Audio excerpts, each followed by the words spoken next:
Ibrahim on DTV1. As usual, in the evening, we serve you a healthy dose of intellectual discussions that would make you and your family feel better and push the Republic of Ghana to a pedestal where it will have people filled with sobriety and the needed urgency to push this country forward. And there is a creeping menace lurking in the background. It has to do with Tramadol. And today we have very competent hands to do a passionate analysis of the side effects of Tramadol from the psychiatric point of view and from the reproductive health point of view as well. Do stick and stay. When we come back, we delve into the discussion. And today's topic is Tramadol, a silent killer. Stick and stay with us.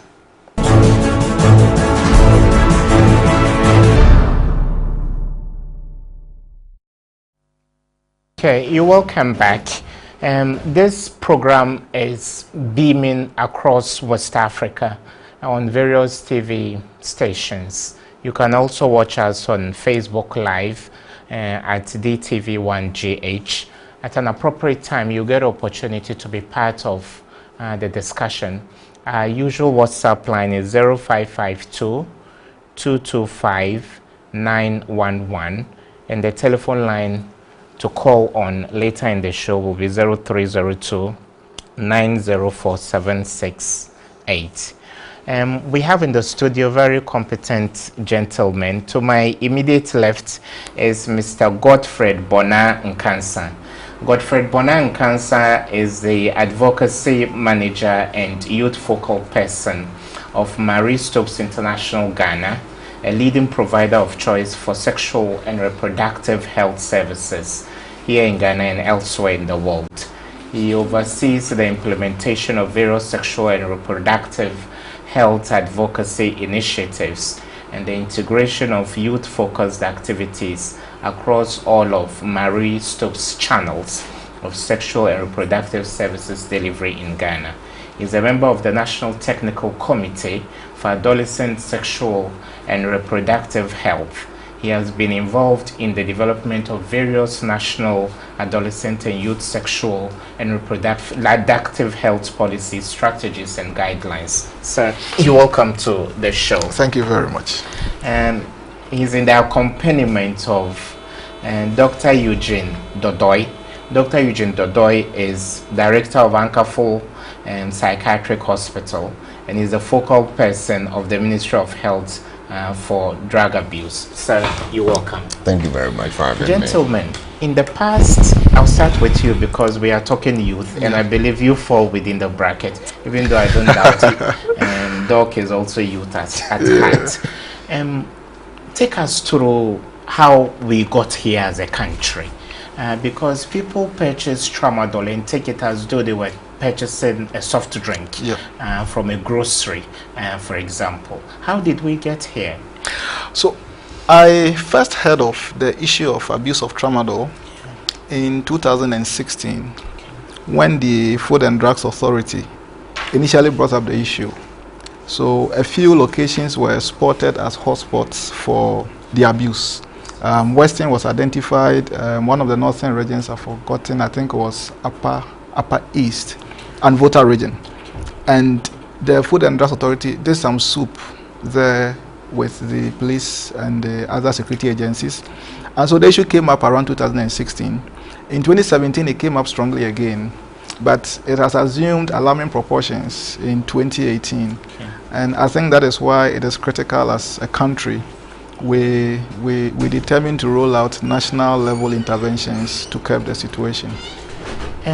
Doc, does it come to you as a surprise, considering the fact that you have oversight responsibility for people who have abused drugs in the past few decades? Is Tramadol a latter-day addition to the litany of hard drugs you've had to contend with over the years? Well, not at all. I mean, Tramadol is just one of the drugs, and youth health is basically reproductive health and mental health. Largely the women or the girls tend to make wrong choices for their reproduction.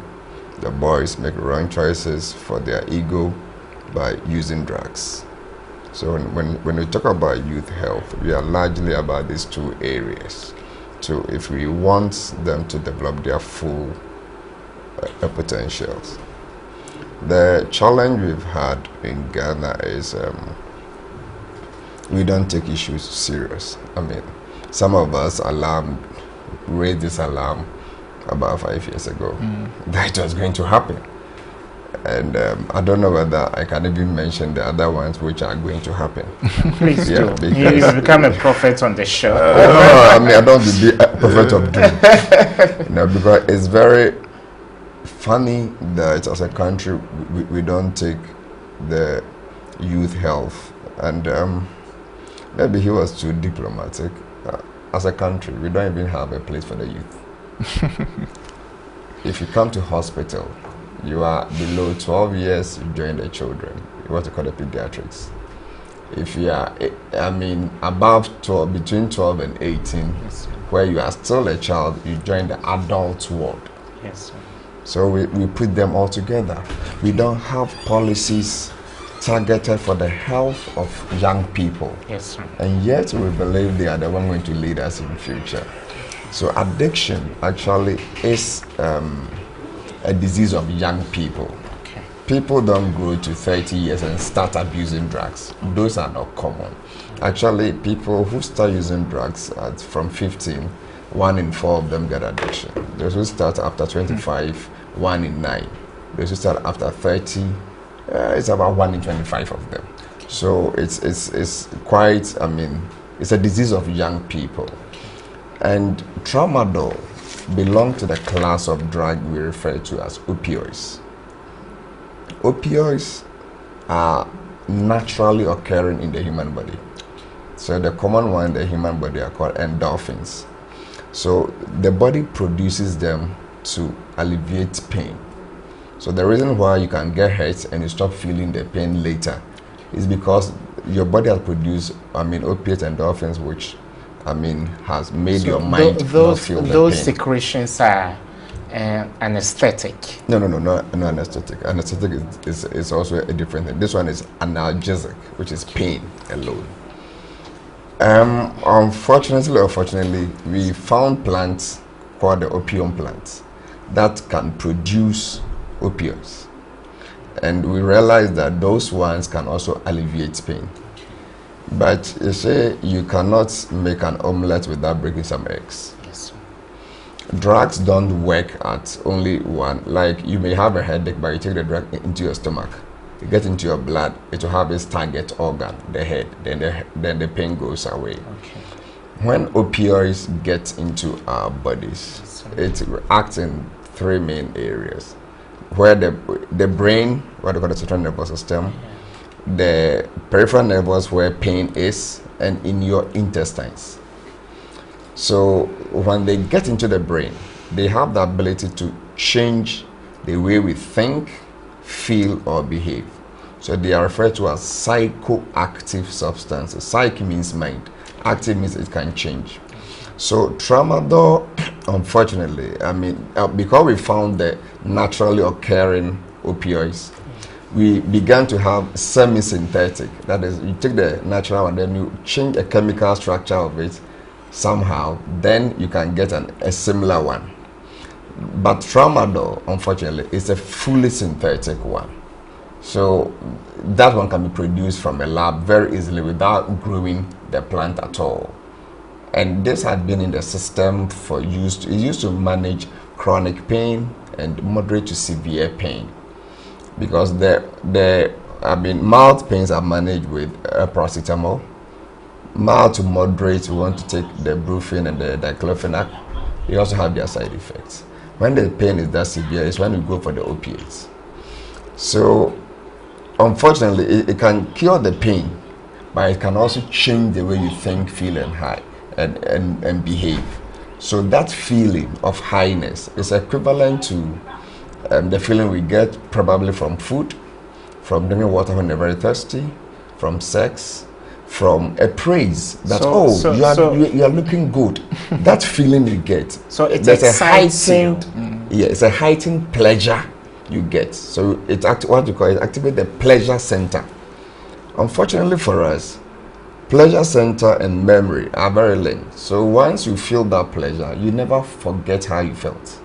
So you always want to go back for it, and that is what lead young people to do it. Okay, Doc, I'll come back to you shortly. That is quite a profound, preamble you've given.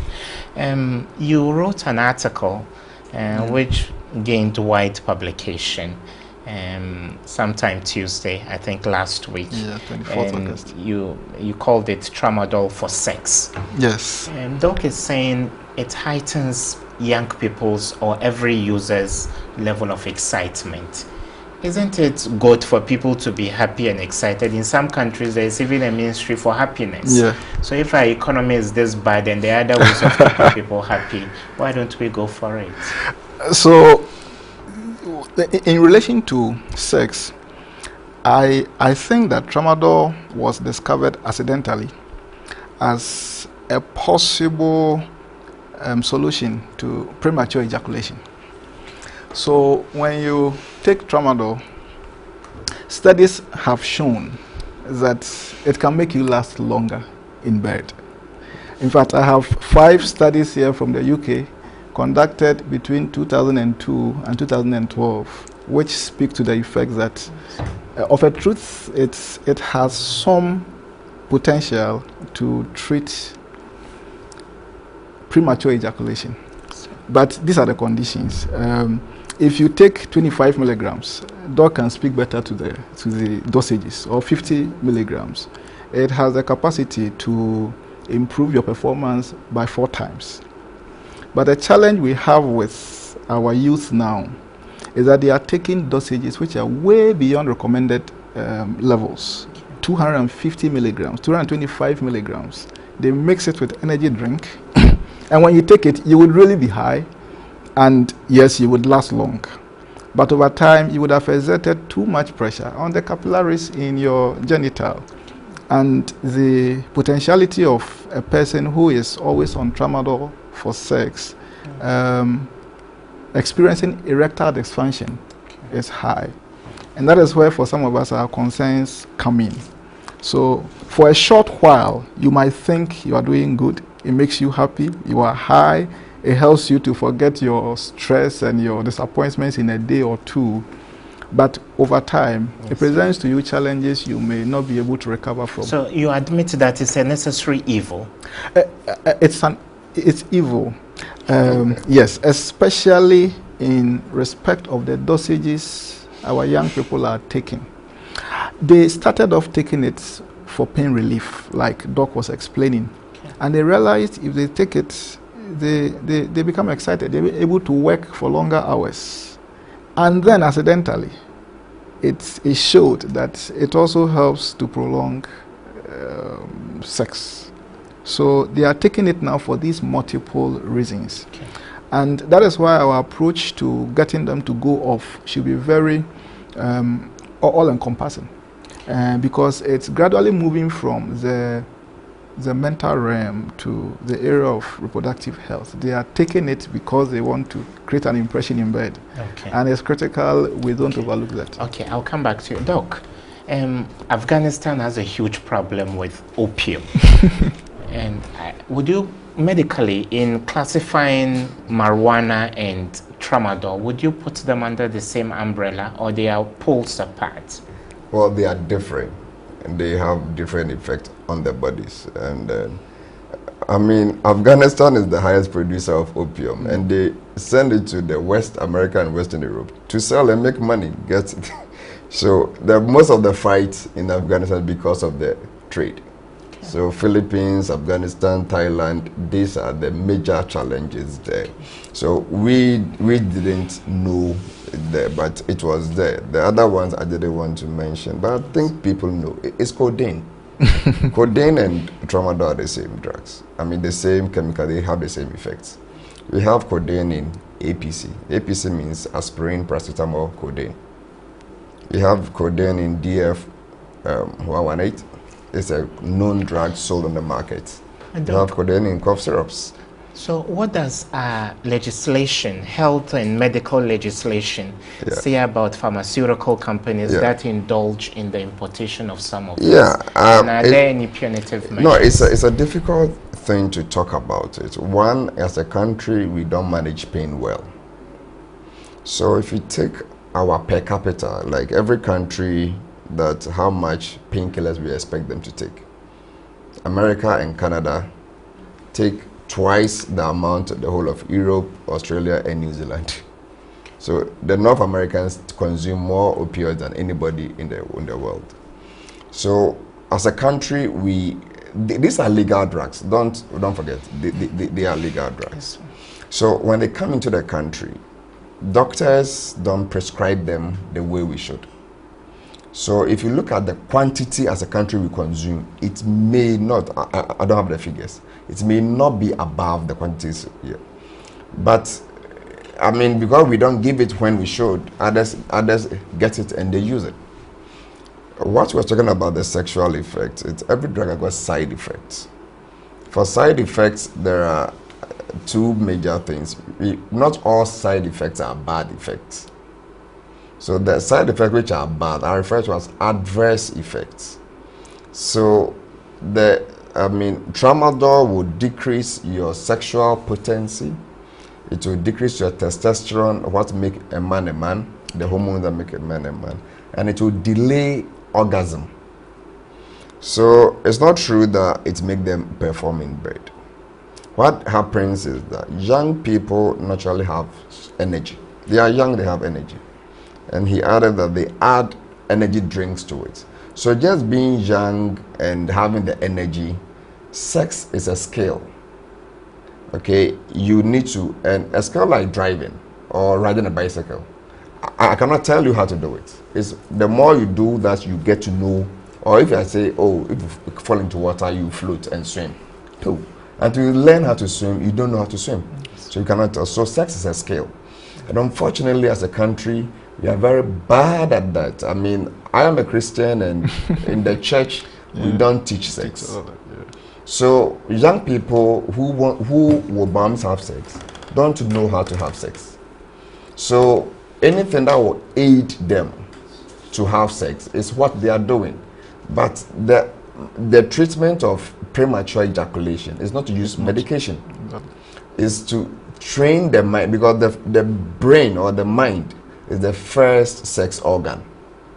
So if people are made to understand or learn how to have good sex, they don't need those medications. So what they are using is that they are exploiting the side effects of the drug, and that, I mean, make them. If I always tell you that you have a nice face, initially it will be nice to you, pleasurable, but with time, I'm not sure you'll be happy. I keep saying the same thing. So that's how the brain works. So if 50 milligram of tramadol was making you high and making you go for longer sex, with time the effect will decrease. So you need a higher amount of the same drug before you can get that same effect you are getting. Okay. That's what we call tolerance. So with time, and that is why they are taking more and more higher doses. Unfortunately, when you take the higher doses for some time, your brain gets used to it. If you stop, your brain will react, and we call that withdrawal symptom, and that kills. So that could be seizure, it could be itching, it could be severe headache. If you are lucky and you get the itching, thank God. I said it can kill. You can get diarrhea and dehydration and die. They get the very severe abdominal pain. I've seen one who yawned and the jaws were locked. We have to go to surgery, to the operating room, and bring the jaws back.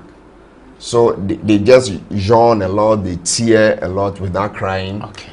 I mean, every fluid comes out of them, and they can die. Okay. So for alcohol withdrawal, for opioid withdrawal, which include tramadol, pethidine, morphine, the withdrawal, they are medical emergencies. Okay. So even in the US, they have moved on. If they give themselves overdose, the doctors are allowed to give free antidotes. If you walk in there, I've given myself overdose of opiates.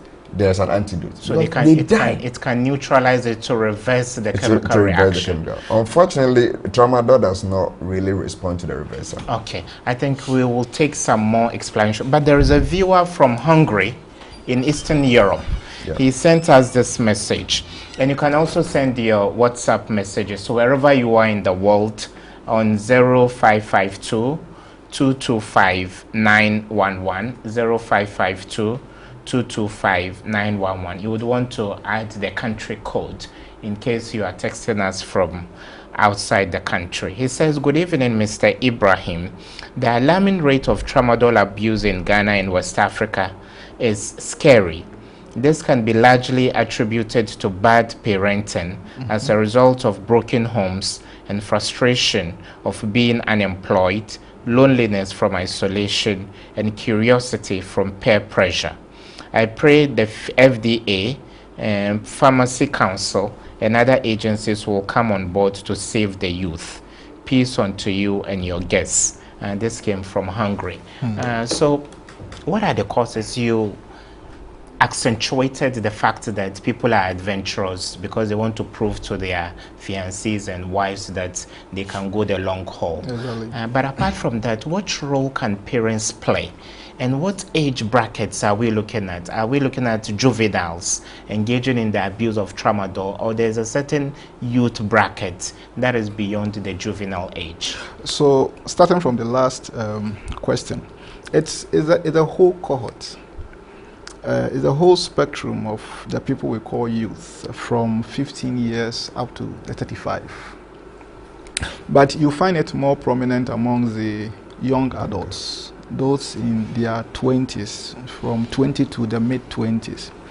The causes, in my article, I advance the argument that inadequate information on their sexual and reproductive health is largely the cause of what we are finding now. And I say so because our system doesn't provide adequate opportunities for young people to be exposed to necessary information on their sexuality, and Doc was speaking to that effect. The school system is still not very conducive to stimulate discussions around sex for young people. We still hold on to the old ideology. The family system hardly opens up on sexuality issues with young people. But you know, they are in that growth spectrum. They are in that developmental stage. You can't outlive sexual feelings. You would necessarily have to go through that stage in your development. And it's critical that access to information is granted them when they get to that stage. Otherwise, we would experience what we are seeing now. The school system needs to open up and talk freely about these things. I have been part of a number of national level policies and strategies for adolescent health. And I'm glad to tell Doc that mental health is very crucial now when it comes to thinking on adolescent health. Yeah. So we work around mental health, we work on reproductive health, because like he indicated, they are the two major issues. And under mental health, substance abuse is a whole module in our educational curricula. We are trying to advance, and at the policy level too, that has been. I think tramadol hadn't come up strongly when we're developing those policies. Otherwise, we would have mentioned it clearly as one of the drugs with potentiality of abuse. Okay. So the school system needs to open up.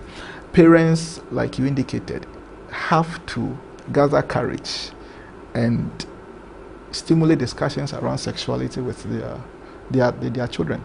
I don't remember my parents ever sitting me down to talk to me about sex. I always say, had it not been for PPAG in Cape Coast, I probably would have been one of those written off. It took PPAG to sit me down, expose me to some of this information, which have armed me and helped me to become who I am today. And I think every young person growing up in Ghana should not be limited in terms of access to such information. Sexual and reproductive health is a cornerstone of the development of a young person. Their biggest stress, like Doc indicated, mental health and reproductive health. And if we want to put emphasis on things which can contribute to their holistic development, aside the normal cognitive intellectual training in schools, then there are issues around their mental health and their reproductive health. The life of the young person revolves around three pillars, I always say: the family, the school, and the church or the mosque. That is where they spend the most time. And it's important that strategically we make available opportunities within these spaces for them to be exposed to some of this information. Okay. Tramadol, a silent killer. We go for a quick commercial break. When we come back, we continue the discussion. Okay, you're welcome back. We are still in the studio with Mr. Godfred Bona Nkansa. He's an advocacy manager and youth focal person for Marie Stopes International in Ghana. And then we also have Dr. Eugene Dodoi. He is the director for Ankafo Psychiatric Hospital. Gentlemen, welcome back. Thank you. Godfred made quite a good point that the life of a young person revolves around three key areas. What role does religion have to play in the whole of this? When churches in Ghana now have gone agog with things that are extraneous and don't form part of the call for salvation. I mean, let's get to the basics. Our brains are not fully matured until we are 24, 25 years. So that is one thing. At the time we are adolescent till 18, 19, the part of our brain which is most developed is what we call the brain part behind the temples. So it's called the temporal lobe. That is where our feelings and the pleasure center is. The part we use to make rational decisions is the frontal lobe here. And that is the last part to develop. So that is why you can get a young person, 15, 16, say, I want to elope with my boyfriend, live on an island, not thinking about what work they will do to earn money. Yeah, because that rational decision is not there, but the feeling is, and we was talking about when we get to adolescent, there is a spurt of hormones, growth. I mean, the hormones just come. And I mean, you cannot choose not to respond to the hormones. You become sexually aware of yourself because of the hormones. Well, your body is changing. You can see your body changing. You know, you're becoming like that adult you always saw. Now you're almost like the same height, the same shape, and all that. So they get to realize. So when even our educational system does not take cognizance of this well enough to make us understandable. Because for me, if we wanted to really teach our children language, science, maths, history, these are about the four things they should learn to understand what they want to. We can leave the religious education to where they want to belong, because when they understand science, if they understand maths and language, they can speak their thoughts. They will find out for all this information, for themselves. So the trajectory we go for, virtually now we just teach children just to pass exams, but not to live. So we have that lacking. So when we have relegated what the essentials to the background, so the youth now just go on the social media and then just catch up with what is in vogue. Formerly, we thought there was what we call a gateway theory, where people start with alcohol and cigarettes, they move to marijuana. But now that theory has been debunked, that children will use what drugs are available. So now I've seen young people who've never smoked a cigarette before, who've never taken alcohol before, they've been using marijuana. Straight from there. Some use the cocaine, now is the tramadol, you know. Even with the alcohol, we expect them to start with maybe palm wine and beer, but some of them start straight with their gins, akpeteshi. So, and we've not paid enough attention, because they start these things commonly. People have had as patients. They start at GSS 3, SS1, SS3, or when they are writing remedials.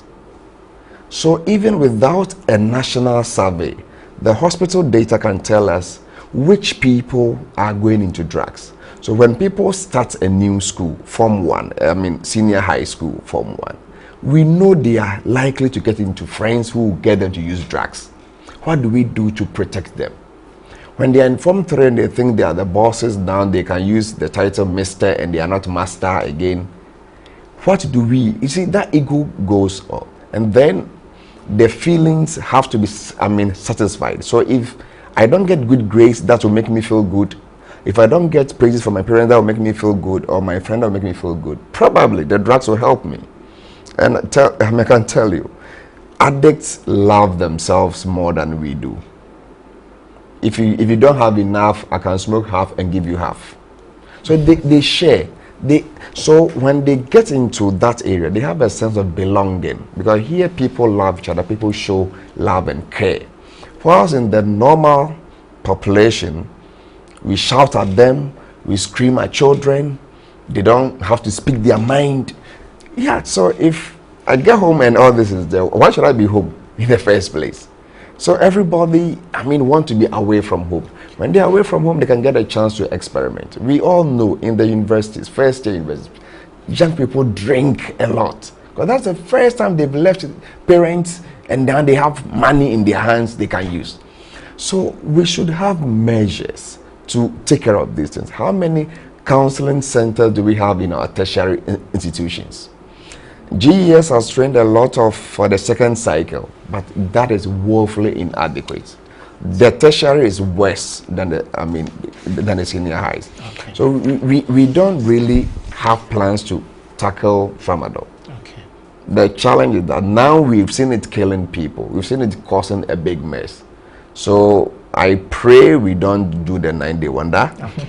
We make noise, and then when a new thing comes up, we forget about it. But now the West sees opioid abuse or Tramadol and its class of drugs abuse as the new HIV on the block. Because it's the new epidemic. It's the new thing that now, now we know how to treat people who have HIV. They can have a normal life, so nobody really is going there again. But for drug abuse, we are at a level that even doctors don't sometimes believe it is a disease. But addiction is a disease where we know 1 in every 10 adults, if they start drug of abuse, they will get addicted to it. So it's not just the environment alone. People are born to become addicts. So once they are exposed to the drug, they will start and they cannot stop use. Okay. We talk about the 4 C's. They have the craving, that is there's this compulsion for them to feel that the strong urge or desire for them to go and use. Then the other C is the compulsion, as if something moves them. They will tell you that, doctor, I didn't know. As soon as I passed in front of something pulled me into the drinking spot. Then we have the continuing use despite time. I know I failed my senior high because I was using drugs. Yes, I still go ahead and use. That tells you the frontal brain is not really functioning. And unfortunately, if we don't help them to develop it, they may never develop the frontal brain. So they will always go for their feeling. And that is when they become counterproductive. They have to come and steal from you and I, because they need more drugs. Because the more you use, the more drugs. The last part is the control. The brain loses control over drug use. So when we put posters like "say no to drugs," it solves nobody's problem, because their brains are defective. We should treat them, we should manage them. We don't tell them that say no. And when I was in school, actually, if you use drugs, you are lashed, and we expect that once we lash you, you stop. Okay. Says who? Okay. Doctor, they never stop. Okay, that's quite a good point. Godfred, doctor says there should be some outreach. We should be able to break the jinx that these guys or young people are feeling ostracized by society. From where you sit and where your NGO sits, what level of outreach are you able to do, and how receptive have some of these guys in ghettos and what we call bases have been to your outreach programs? Yeah. So the available information we have points to the fact that most of the abusers are in slums, ghettos, and all. And we work in slums. We work in Abobloshi. We work with the Kayayes extensively. And you find some of the young ladies confiding in us that in recent times their boyfriends are always craving for sex, and when they come they are hyper and all that. So we suspected that the influence of tramadol might account for some of such.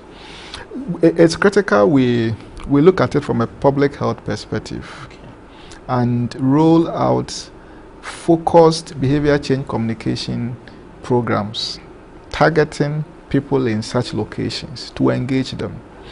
I'm not for clamping down on them by arresting them or yes, using force to let them stop. It won't work. It's not sustainable. The sustainable approach is to engage them, let them know the adverse effects, like Doc was sharing, of the abuse of such drugs. So outreach programs need to focus on such geographies, and it has to run over time. It needs to be sustainable. 6 months outreach may not solve the problem. It might take a year or two. It has to be a clearly thought through program targeting them. I've worked with a few of such people, and it takes time for them to build trust. So when you extend outreach services to them, initially they may not open up to receive you. But when they see that they can trust you, they begin to open up. And when they open up, you'll be amazed the other things they are doing, they haven't told you, which all work into what you are doing. And I think that is what the Food and Drugs Authority should be looking at, partnering civil society, the Ghana Health Service, and other partners to do. For now, it looks like the focus of our interventions is getting to the hotspots where they are and taking it from the people who are selling and all. It's fine. I'm not against that.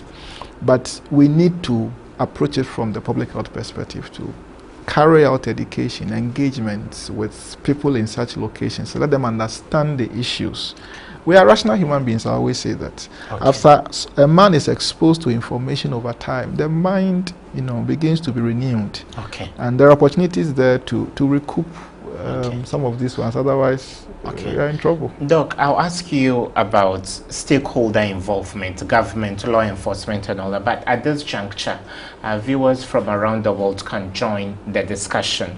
You may send your WhatsApp messages to 0552 225 911. You can see it boldly written on the left corner of your screens. But I now announce the phone lines so you can call. The number to call us on is 0302 904 768. I repeat, 0302 904 768. It will be displayed shortly on your screen. You can call in and make an intervention. It can be a question to the learned guests we have in the studio, or a contribution. Or are you a victim of the abuse of tramadol? Do you have any story to share? Doc, to what extent has government shown interest in tackling this menace? I mean, it sounds funny. We have narcotic control board, and we have FDA. Narcotic control board actually has oversight responsibility for the two approaches to solving drug menace. Sorry, there's a caller. I'll be cutting in intermittently. Hello, your name and where you calling from? Yeah, please, this is Joseph calling from Demogo in Northern Region. Okay, Joseph, welcome to the show. My name is Joseph, calling from Demogo in Northern Region. Welcome, Joseph. You can make your points. Please, to me about tramadol. Okay, thank you.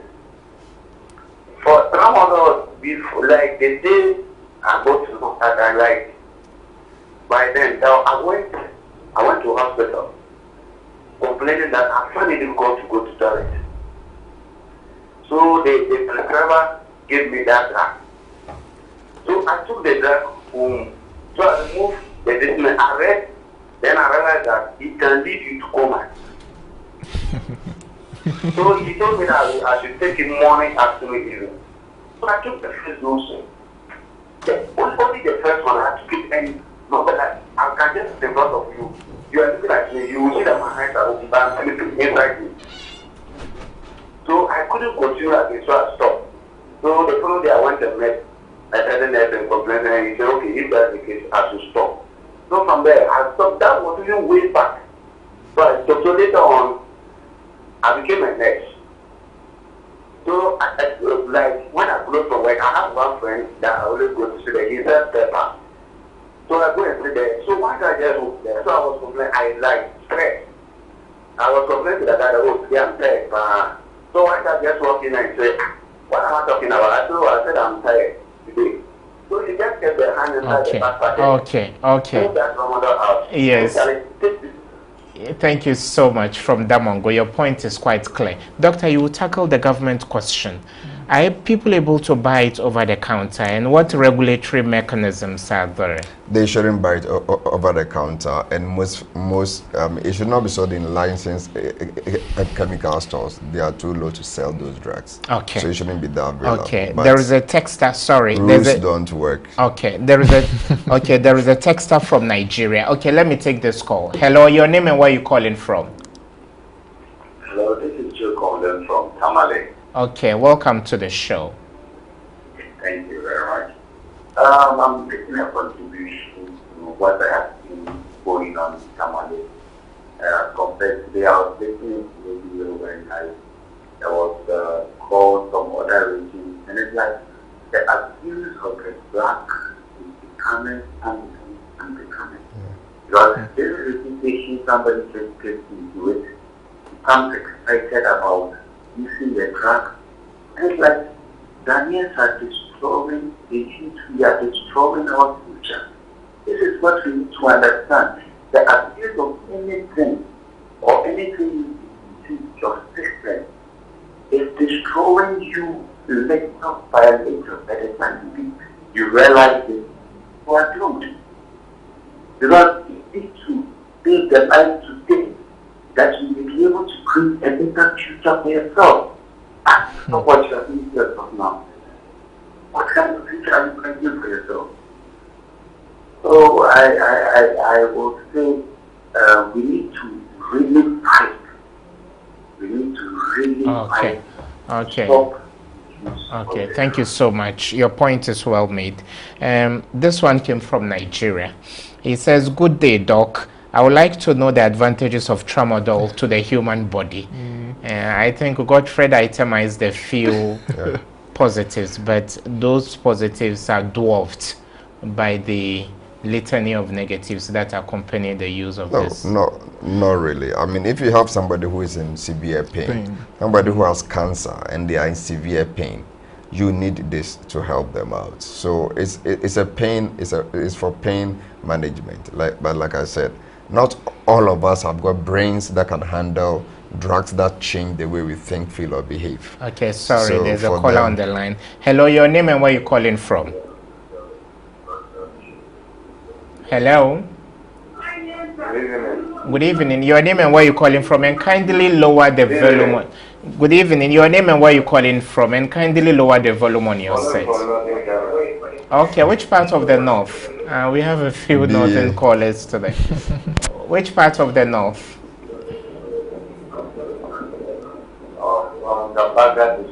Gambaga. You're welcome to the show.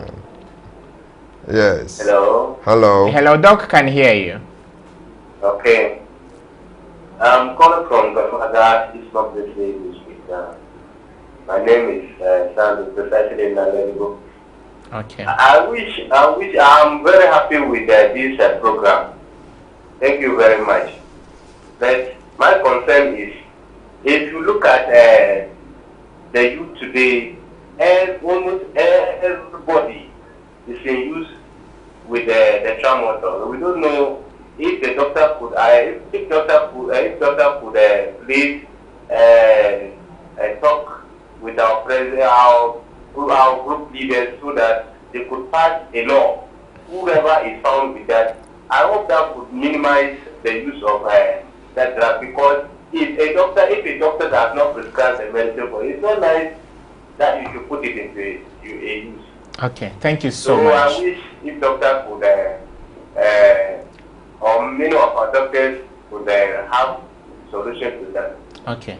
Sadly, doctor is not in parliament, but I believe through such public outreach. Can I make a quick comment? Please do. Then I go. So in Ghana, like Doc was saying, it's not sold over the counter.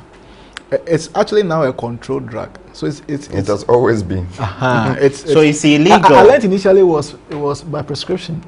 No, it is still by prescription. Yes, now it's so controlled. So how do the young people lay hands on it? So the ones are there rogue pharmacists in the system? The ones we are having in the system now are smuggled. Okay. The same way we buy Valium. Okay. Hello, your name and where you calling from? A prescription drug. So the ones we have now, they are smuggled. They are not. Yes, your name and where you calling from? Oh, they are lying. From Nigeria and other places. And you are calling from which part of the BA? Boateng from Brownford. Okay, make your point, Boateng.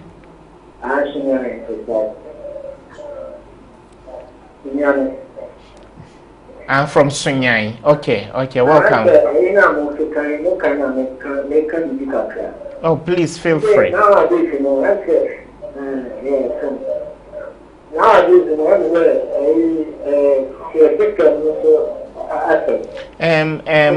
Boateng, kindly put off your TV set. You can actually put it off and still hear us. Okay, sorry. Boateng may have to come again. Yes, when you call, you can either put off your TV set or lower the set, the volume on your set. This is a message. This one is coming from Salom. Salom, you are texting us from Kumasi. I believe that FDA has not been proactive. Looking at the rate, the average Ghanaian has access to drugs without prescription, which is the primary cause of the abuses. We are at risk as a nation, losing our human resources. Okay, so I've listened to the boss of FDA speak on this issue, and she indicated that the dosages we are having in the system now are smuggled into Ghana. What has been approved by the FDA are the 50 milligrams and 100 milligrams. But what we are having in the system now are 200, 250 milligrams. And the suspicion is that it's coming from outside Ghana. So they are being smuggled into the system. And that is why the FDA is proactive, I would say. Things are improving, and I think we need to give credit where credit is due. Yes, they are doing a lot. They are working closely with customs and immigration and the Ghana Police Service to clamp down on the smugglers, and it's working to an extent. But they need to involve the wiser collection of stakeholders and people. We all have to come on board so that we can help expedite their interventionary measures. For now, they are spearheading it. In terms of staff strength, they are nowhere. And it has, I think the issue has gone beyond the FDA. It's a national issue now, and it's important we bring on board all parties so that collectively we can salvage the situation. Would you call for a declaration of emergency until we tackle this? Doc? Well, I mean, even tomorrow, Mental Health Authority and the Narcotic Control Board, FDA, will have a meeting on this, and I'm going to be part of that meeting. We have two-pronged approach to managing drug addiction. We have the demand, demand reduction. Sorry, and the Doc. supply Sorry, reduction. I have to cut in. Hello, your name and where you calling from? You are calling from where? I'm calling from Okay, do make your point. Yeah, I'm watching the program and I want to make some contribution on the intake of the Tramadol. Okay, please do. I'm a mental health worker, and anytime you meet these young people are using Tramadol, one thing they tell you is we don't have work, there's no about FSDF one with me. When I take it, I keep so I prefer to use when angry. So if our politicians and then leaders in our community can establish something in the community, that people can generate income for the youth, I think it will be better. Okay. Because just talking about it, educating them will not let them stop taking the Tramadol. You know, drinking addiction is one of the difficult things. All illnesses. This is something can be done about those patients, especially for the youth. Okay, thank you so much. Doc, Is it a valid point that there is a nexus between unemployment and drug abuse? The rich people abuse drugs. Exactly. America is rich. There have been people rich who abuse drugs. Actually, if you look at the stars, the showbiz stars, a lot of them die from drug addiction. So it's not about money. There's a two-pronged approach. We have the supply reduction, we have the demand reduction. If you don't control demand, there's no way you can control supply. Heroin is an opioid, okay? Cocaine is a stimulant. Cocaine grows in Latin America, heroin grows in Afghanistan, the opium area. Yet they are easily available in Ghana, and they are not even sold on the open market or like a Tramadol, but they are easily available. And we always have people who are addicted to them. So what makes us believe that when it comes to Tramadol, we can clamp down the supply? The donors will give you money to clamp down supply because they don't want you to get it into their country. But in their countries, they are managing the people who have the condition. It's a disease. Just like people don't choose to get hypertension or diabetes. So you can put them through rehab, isn't it? They have to, not that we can. We have a mandate as a country. If you want a healthy, population for our productivity, we must prevent the youth from getting into it. Those who get into them, we should treat them. Some of them will get into them and they may grow and not have skills. We have to rehabilitate them. This is the known principle for public health. When we have HIV coming up, we're doing education, we're testing people actively, we're treating people actively. People who become orphans from HIV parents, we're taking care of them. It's the same thing. It's a disease. So until we have the disease mentality and approach to have a public health approach, we won't solve the problem. Going to arrest people won't solve the problem. It has never solved it in any country before. It only give you the showmanship. Yeah, now we've seized a truckload. Yeah, then it is in the news. No, but talking of rehab, can we be rounding them off and taking them through forced rehab? Yeah, you see, it's just like we don't force you to treat your high blood pressure. Let a person understand you have a disease, you have a condition. Actually, for hypertension, sometimes you have no symptom. We check your pressure and tell you that you are sick, and yet we still admit you. But we have to convince you that if you go home, you may get a heart attack, you may get a stroke. Oh, then you say, okay, then let me stay in the hospital and take the drug. Okay. It's the same thing. Gentlemen, we are hard pressed for time. We should be wrapping up. But there is a texter who has sent a message. He says, thank God issues like these are being discussed. Tramadol is consuming our might as a nation. Our hopes and visions in this era, morality is a lost totem. Dieting drugs, it's like food. I personally think this drug can be prevented from entering Ghana at the borders of the country. Look, the issue of the porosity of our borders is long overdue. Yes. We've discussed this time and again. Gentlemen, in a minute each, now you've diagnosed the problem. What is the way forward? The way forward is to build a stakeholder coalition to address the issue. The Food and Drugs Board is doing well, but they have to open their tentacles, bring partners on board. I still think religion has a role to play.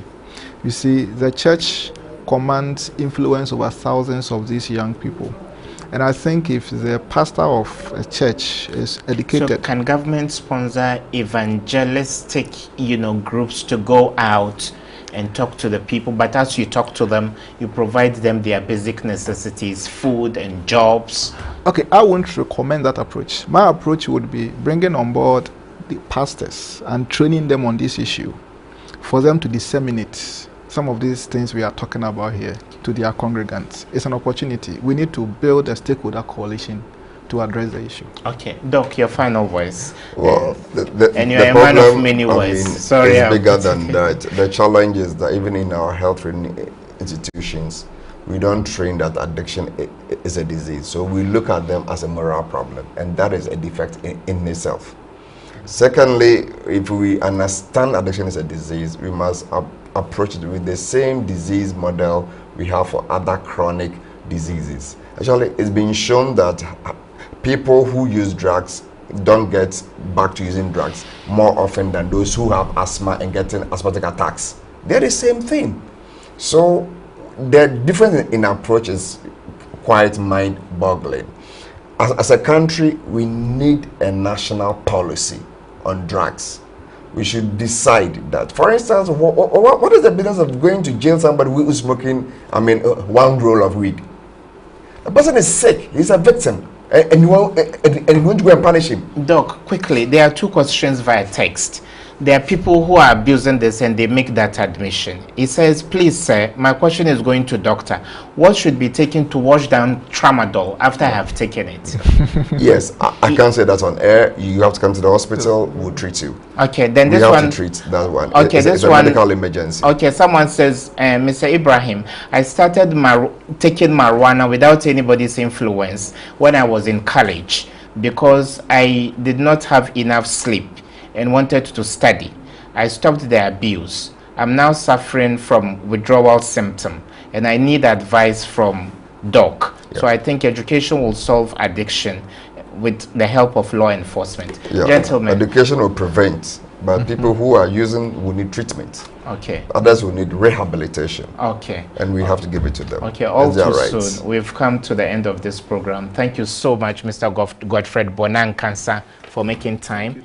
And thank you so much, Dr. Eugene Dodoy, the director of Ankafo Psychiatric Hospital. Ladies and gentlemen, all too soon we've come to the end of today's edition of Time with Irbad Ibrahim. Till we come your way tomorrow with another interesting edition. Good night and stay blessed.